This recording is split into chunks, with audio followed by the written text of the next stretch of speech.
putak ka ng putak dyan, kesa nang pumutak ka, bakit hindi mo kausapin yung mga kapwa mo? Gumawa tayo ng batas, puntahan mo si Senator Soto, ayusin natin ang rules and regulation. Kaugnay sa umunay ICC warrant of arrest kay Senador Bato de la Rosa at iba pang maiinit na issue, kausapin natin si DILG Secretary John Vic Rimulya. Magandang umaga at welcome po sa Balitang Hali. Magandang umaga po sa lahat. Opo, kumpirmado po na po ba kung may inilabas ng arrest warrant ang ICC para kay Senador Bato de la Rosa? Puro second-hand information pa lang ang nakukuha namin eh. But the actual warrant of arrest, wala pa po dumadating either sa DOJ, sa DFA, o sa DILG. Wala pa po.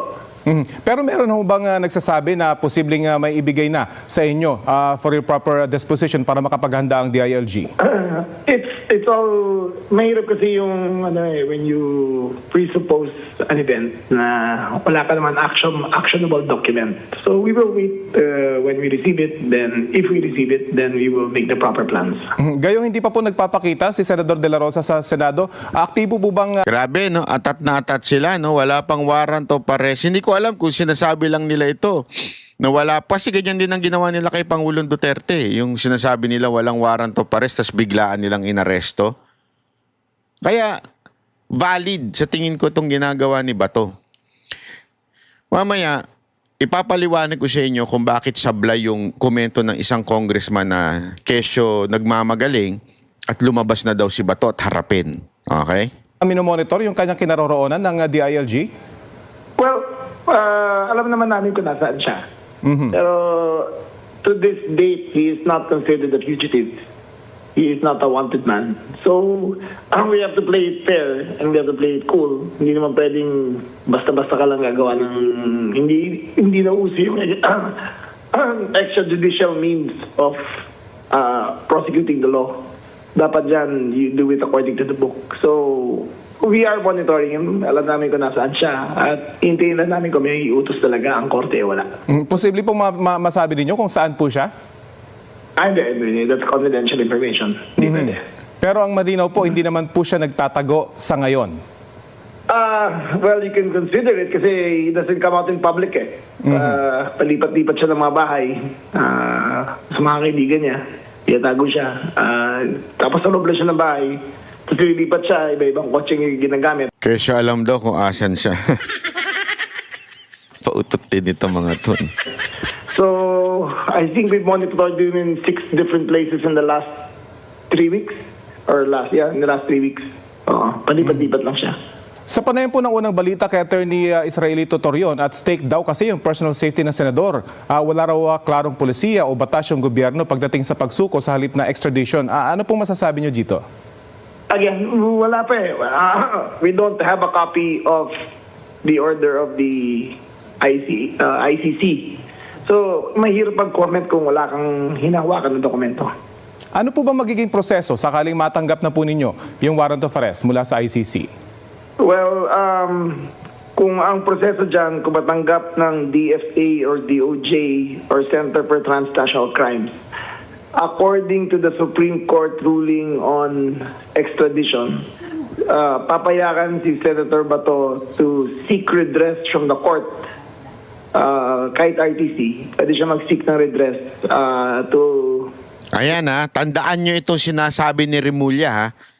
Sabi ng Supreme Court, papayagan. Hindi dudukutin na katulad ng ginawa ng gobyernong ito kay Pangulong Duterte. To deal with the matter. Kung ano ang decision ng korte, ay yun ang gagawin ng gobyerno. May pending na kaso po sa Korte Suprema. May epekto ho kaya ito para sa inyo, sa DILG? Sino pong may pending kaso? Ito pong pag-question sa pag-aresto noon kay dating Pangulong Duterte at nire-relate ito para kay De La Rosa. Wala naman. Walang connection yan. Actually, may clear-cut rules na ang Supreme Court. So, ayun ang susundan namin. Pagdating naman po kay dating Congressman Zaldico, ano pong reaction? Ayan, so ayan muna. Alam mo, ngayon kasi maraming sumisita kay Bato. Halimbawa na itong isang representante, baguhan po ito eh. Actually, nanalo ito dahil sa nagtitrending sa TikTok ito dahil dun sa kanyang panawagan tungkol sa manggagawa. Okay? Tungkol sa mga... Tama naman siya. Ako, in some areas, okay itong tao na to. Para sa akin, kasi pinaglalaban niya yung provincial rate. Ako, ganun din ako. Gusto ko din yun. Dapat talagang pare-pareho ng rate para talagang yung mga tao ay hindi na pumupunta sa Metro Manila para magtrabaho. Tama siya dyan. Ang problema ko dito, misled itong tao na ito pagdating sa politika. Kasi nga, dahil baguhan, medyo nagmagaling ng una, hindi niya alam talaga kung anong nangyayari sa politika. Hindi niya alam kung anong panggigipit ang ginagawa ng gobyernong ito sa mga oposisyon o yung mga dating kaalyado ni Pangulong Duterte. Kaya nga bata, kung ako sa'yo, mag-aral ka muna. Huwag ka munang daldal ng daldal dahil oo, naniniwala kami dun sa prinsipyo mo, tama yun. Pero mali kasi yung application mo pagdating kay Senator Bato. Pag ordinaryong manggagawa, no work, no pay policy yan. Tapos merong mga congressman at mga senador gaya ni Bato de la Rosa na hindi na nga pumapasok at hindi gumagampan dun sa trabaho nila, nakukuha pang buo yung sahod nila. Mga boss, sabi ni Senate President Tito Soto, Eto dahil daw dun sa hindi pagpasok, dapat hindi daw sumasahod. Okay, may punto siya sa part na yan. Hindi, let's think of this objectively. Okay? May punto naman siya. Pag hindi pumapasok, dapat walang sahod. Ang tanong, may batas bang ganun? Hindi daw applicable yung no work, no pay sa mga miyembro ng Kongreso. Kabilang na dyan yung mga senador at mga congressman. Totoo naman. Kasi kahit saan mo hanapin, walang nakasulat tungkol sa no work, no pay policy sa rules ng House of Representatives at Senate of the Philippines. Kaya nga, tama ka inamin mo mismo, walang ganyang rules. Walang batas na ganyan. Tama ka. So dapat magkaroon. Tama, mali.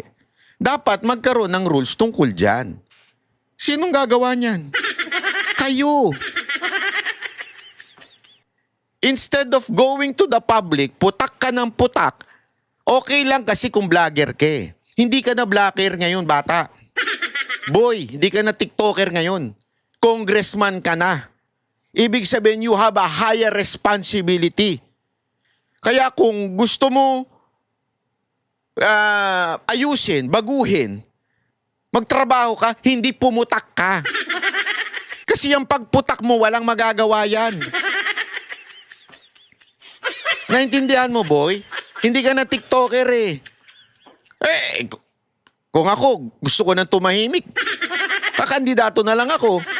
At diyan ako magtatrabaho sa loob. Pero ayoko Gusto kong pumutak ng pumutak kaya pinili ko na lang ganito.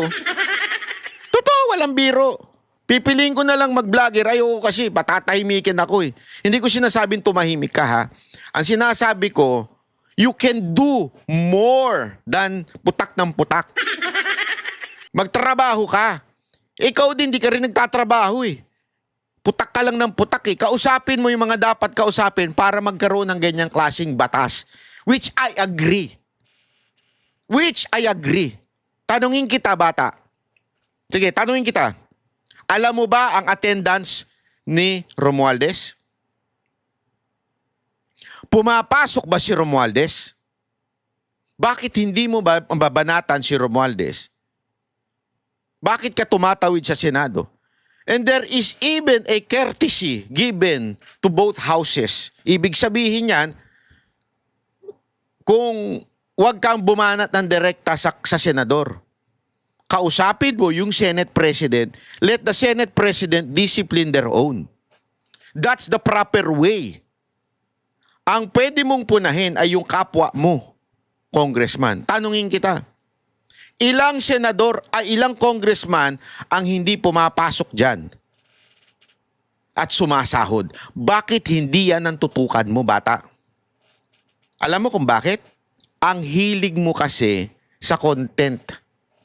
Ang hilig mo kasi sa views. That's your problem. And that is something that you have to change because you are no longer a TikToker. You are a congressman.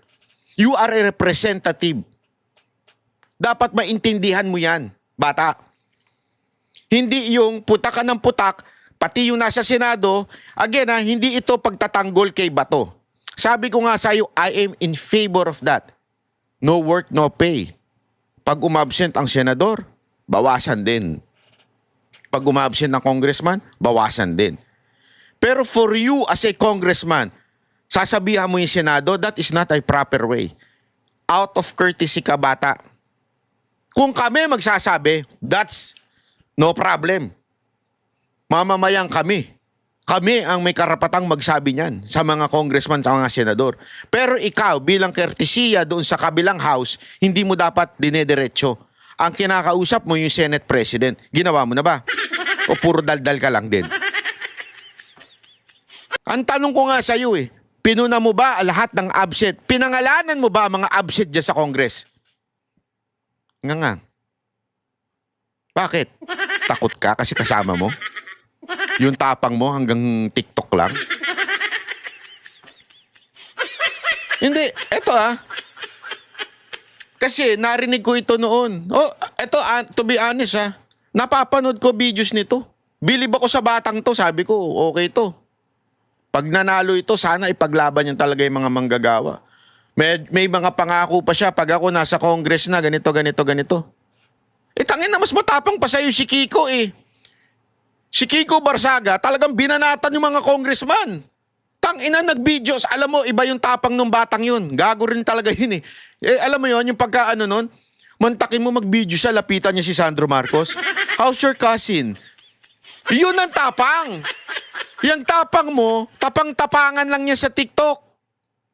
May effects ka pa. Ano to? Tangin pang bata? Hindi ka content creator. Sa kanya galing yung mga sound effects May mga pangalan. Bata, ano kita? Amoy na amoy kita. Amoy na amoy kita. Yung mga ganyan mo, for the content. Amoy kita, bata. Huwag ganyan. Sabi ko sa'yo, yayariin kita. Bilib ako sa prinsipyo mo, pero yung style mong ganyan for the content, tangina. Hindi ko palalagpasin yan. Sabi ko sa'yo, Pero di ba dapat di na issue yan bilang mga halal na opisyal? Keso senador ka o congressman, dapat automatic na pumapasok ka. Oo bakit si Bato lang ang binanggit mo? Lalo pa nagpapasahod sa iyo mga manggagawa Tama at naman siya ordinaryong dyan. Pilipino. Tama siya dyan. Isipin natin itong mga boss Pag ordinaryong manggagawa, no work, no pay policy yan. May bagyo o wala, may special holiday o wala, inaasahan na papasok at papasok yan. Dahil pag di siya pumasok, wala siyang kikitain. Tapos anong mababalitaan natin? Merong mga congressman at mga senador gaya ni Bato de la Rosa, hindi niya na nagagampanan yung trabaho niya. Tingnan mo. Si Bato lang? Umattend ng mga committee hearings, gumawa ng mga batas. Antitong nakaraan lang, budget deliberation sa Senado, hindi nga siya nagpakita. Tapos, buong-buo niyang makukuha yung sahod niya at mga benepisyo ng opisina niya. Tapos, ano ba naman yung maririnig namin na dahilan mo kung bakit hindi ka nagpapakita? Na meron kang kaso na inaharap at maaari na servan ka ng warrant of arrest? Ang manggagawa, ordinaryong manggagawa, kahit may problema yan o wala, may sakit yan o wala, may humahabol, may humahunting dyan o wala, papasok at papasok yan para makuha niya ng buo yung sahod niya. Sablay na naman siya dito. Akala ko ba, Senator Bato, matapang ka, harapin mo yan. Eto dito kasi sablay ito Ikinumpare niya sa ordinaryong Pilipino yung kaso ni Bato. Sa ordinaryong Pilipino, hindi naman ICC kumaso sa kanya. Ang kalaban niya, hindi naman po politika. Ang kalaban niya ay dahil may ginawa talaga siyang mali. O inaakusahan siyang gumawa ng mali. At as a matter of fact, there is such thing as due process. Doon sa ginawa niyang mali. Bibigyan siya ng kapagkakataon, sumagot ng counter affidavit. May mga sistema yan, questionin niya ang legality o yung venue. There are a lot of ways to do it. In other words, there's such thing as due process. Pero kay Bato, walang due process. Bakit? Kung nasabi yan. Yan ang ginawa nila kay Pangulong Duterte, na which I do not know kung alam mo ba ang details o hindi. Malamang sa malamang, iba ang nafi-feed sa'yo. Kasi may pagka-Gen Z ka. Pero alam na alam mo na illegal ang ginawa kay Pangulong Duterte. That's a extrajudicial kidnapping ang ginawa sa kanya. O extrajudicial, ang tawag doon? Extradition. Bakit? Our extradition laws says, pag hinuli, may pagkakataon pa siyang sumagot sa husgado. Pagkahuli, pwede silang bigyan ng bail for the meantime habang sinasagot yung kaso.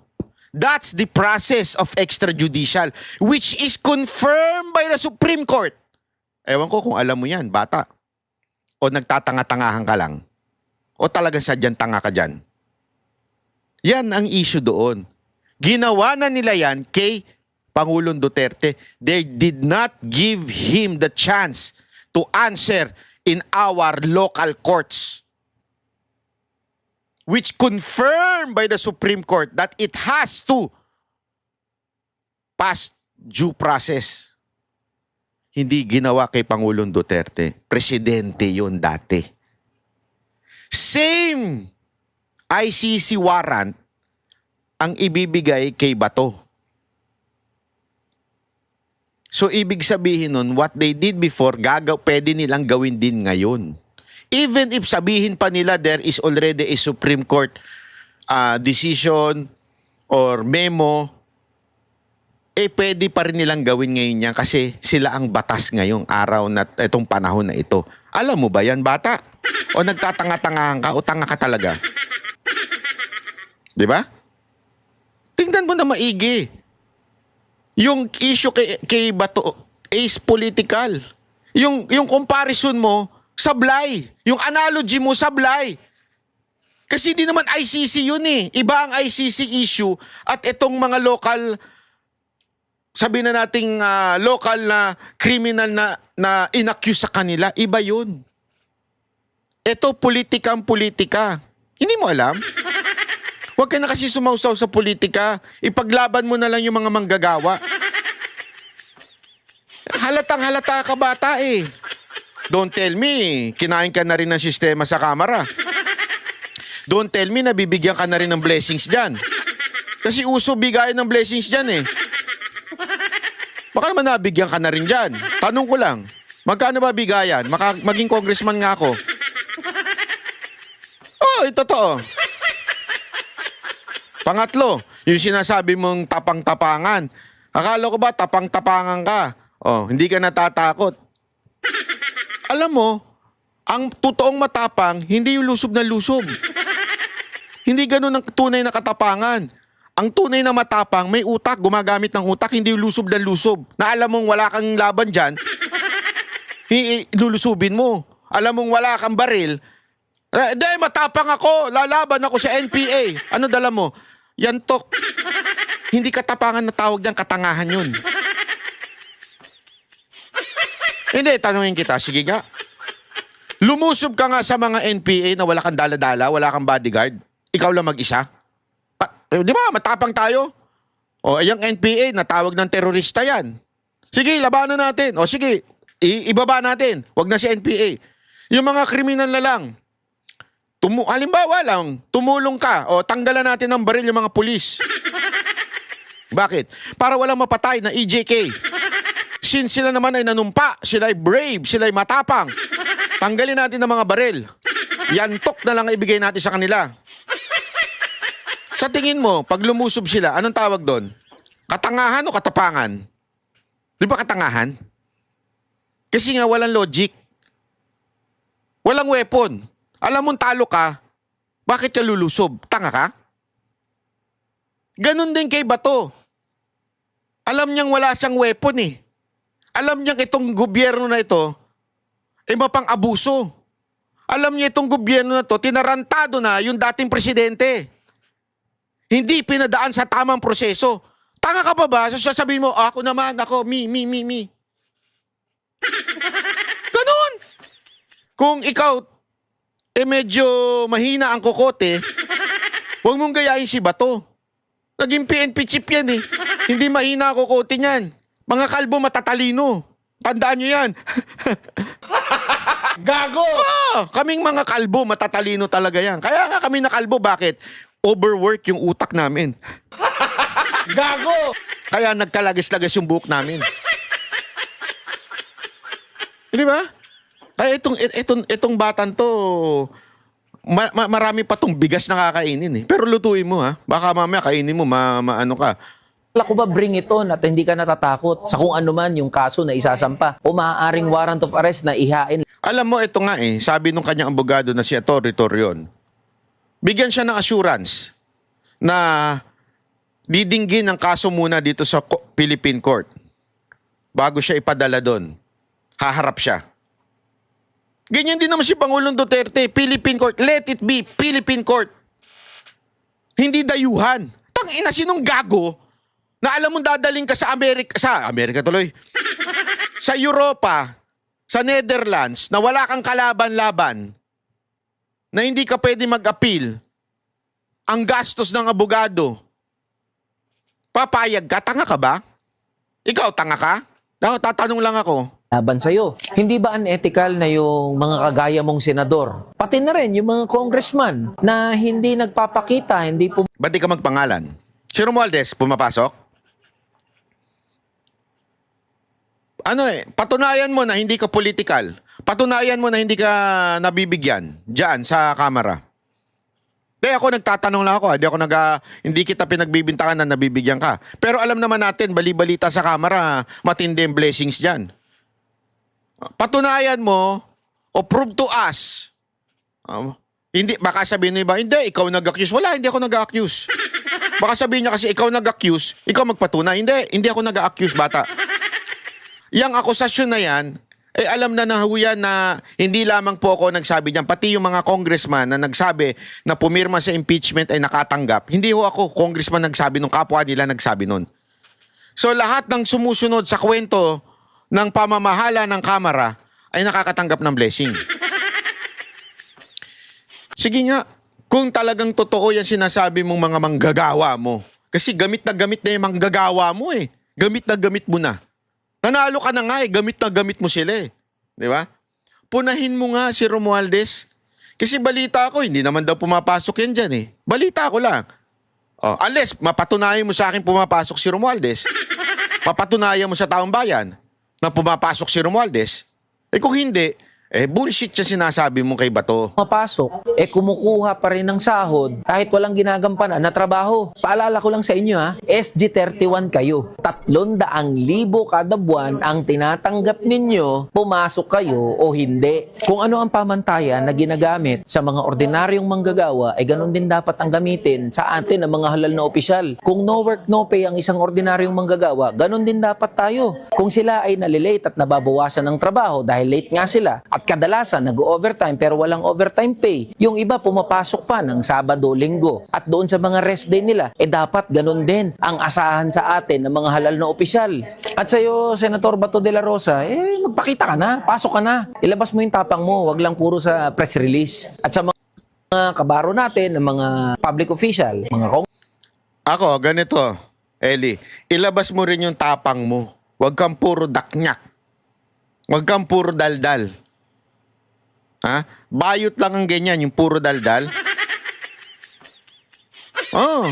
Ilabas mo yung tapang mo, punahin mo yung leader ninyo.